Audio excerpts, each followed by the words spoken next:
बिस्मिल्लाहिर्रहमानिर्रहीम। अस्सलाम वालेकुम नाज़रीन, welcome back to my YouTube channel हिकमत के मोती। नाज़रीन, उम्मीद करता हूँ कि आप सब खैरियत से होंगे। दुआ करता हूँ कि अल्लाह ताला आप सबको अपनी हिफ्ज़ो ईमान में रखे। नाज़रीन, आज की इस वीडियो से जो औरतें प्रेग्नेंट हैं वो अपनी बहुत बड़ी मुश्किल जो है वो आसान कर सकती हैं। जब भी कोई औरत प्रेग्नेंट हो जाती है या उसकी शादी हो जाती है तो हामला होने के बाद उसके माइंड में ये सवाल आता है कि मेरी कोख में जो पल रहा है वो लड़का है या लड़की है। अगर कोई हामिला औरत इस वहम में मुब्तला है तो आज की मेरी ये वीडियो देख के ये कन्फर्म कर सकती है कि उसके पेट में पलने वाला प्रिंस है या प्रिंसेस है। तो उससे पहले अगर आपने अभी तक मेरे चैनल को सब्सक्राइब नहीं किया है तो मेरे चैनल को काइंडली सब्सक्राइब कर लें, वीडियो को लाइक कर दें और बेल का जो आइकॉन है उसे दबा लें ताकि हमारा और आपका जो ये रिश्ता है हमेशा के लिए बना रहे। और ये भी आपने लाजमी बताना है कि जो मेरी वीडियोज़ होती हैं वो आपको कैसी लगती हैं, अच्छी हैं या बुरी हैं। फीडबैक लाजमी दिया करें। अगर मुझसे कोई कमी बेशी रह जाती हो तो मुझे लाजमी कमेंट बॉक्स में बताया करें। इंशाल्लाह ताला मैं अपनी उस कमी बेशी का भरपूर हल निकालूंगा।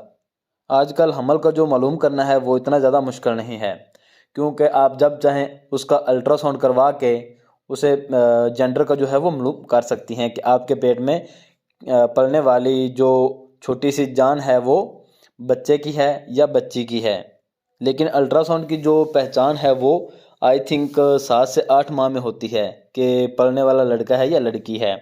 तो उससे पहले जो हमारे बुज़ुर्ग ख़वातीन थी वो बाज़ किस्म के अंदाज़े लगाती थी, तो उनके अंदाज़े जो हैं वो 99% सच साबित होते थे। बाज़ औक़ात कुछ औरतें होती हैं जिनकी जो हार्मोन्स हैं वो एक जैसे नहीं होते, उनकी फितरत जो है वो एक जैसी नहीं होती, उनकी जो सिम्पटम्स हैं वो भी अलग होती हैं। तो इस हवाले से कोई कमी बेशी रह जाती होगी, लेकिन जो मैं आपको सिम्पटम बताऊंगा आपने उन्हें सर पे सवार नहीं करना है। जो ये मैं सिम्पटम बताऊंगा ये सारी सुनी सुनाई बातें होंगी, तो काइंडली इनको आपने कभी भी सीरियस नहीं लेना है, अपने सर पे सवार नहीं करना है। लेकिन जो भी हो, अल्लाह ताला की ये नेमत है, रहमत है, हमें हर हाल में कबूल करनी चाहिए। और अगर बेटा हो तो फिर भी खुशियाँ मनानी चाहिए, अगर बेटी हो तो फिर भी खुशियाँ मनानी चाहिए, क्योंकि ये अल्लाह ताला की देन है, वो हम सबको सहब औलाद करने वाला है। और साथ में दुआ भी क्या करें कि जो बे औलाद जोड़े हैं अल्लाह ताला उनको नेक और सहले और लंबी उम्र वाली जो औलाद है वो अता फ़रमाएँ। आमीन ज़रूर लिखें, हो सकता है कि किसी की आमीन जो है वो कबूल हो जाए। तो एक तो ये आप निशानी होगी कि जब भी एक औरत हामिला होती है, अगर वो अपना राइट वाला पाँव जो है वो चारपाई से या बेड से नीचे उतारती है, सबसे पहले उतरते वक्त सबसे पहले अगर आप आपने ये नोट करना है कि जब वो अपना राइट पैर जो पाँव है वो नीचे रखेगी तो ये जो निशानी होगी, सिम्पटम होगी, ये बेटा पैदा होने की होगी।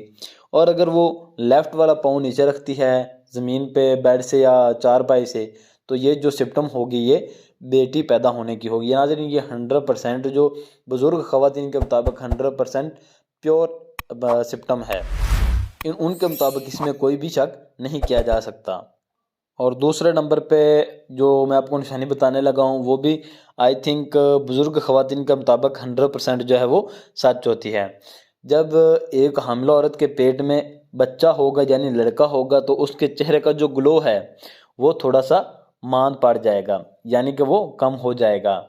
और अगर लड़की हुई तो उसके चेहरे का जो ग्लो है वो ज़्यादा होगा। ये आपने लाजमी नोट करना है। और एक निशानी और मैं आपको बता देता हूँ।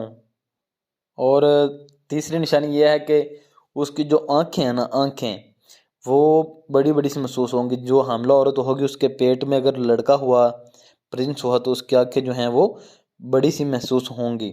और अगर उसकी पेट में शहज़ादी हुई, नन्ही सी परी हुई, तो उसकी आँखें जो हैं वो छोटी मालूम होंगी पहले की निस्बत। तो ये आपने लाजमी अपने अंदर फाइंड आउट करना है और अंदाज़ा लगा लेना है। लेकिन मैंने आपको फिर भी बताया है ये 100% कन्फर्म नहीं होंगी, लेकिन फिर भी बाज़ का सुनी सुनाई बातें होती हैं, सच भी साबित हो जाती हैं, नहीं भी होती हैं। तो आपने इन्हें सर पे नहीं सवार करना है। अब दीजिए इजाज़त, अल्लाह हाफिज़।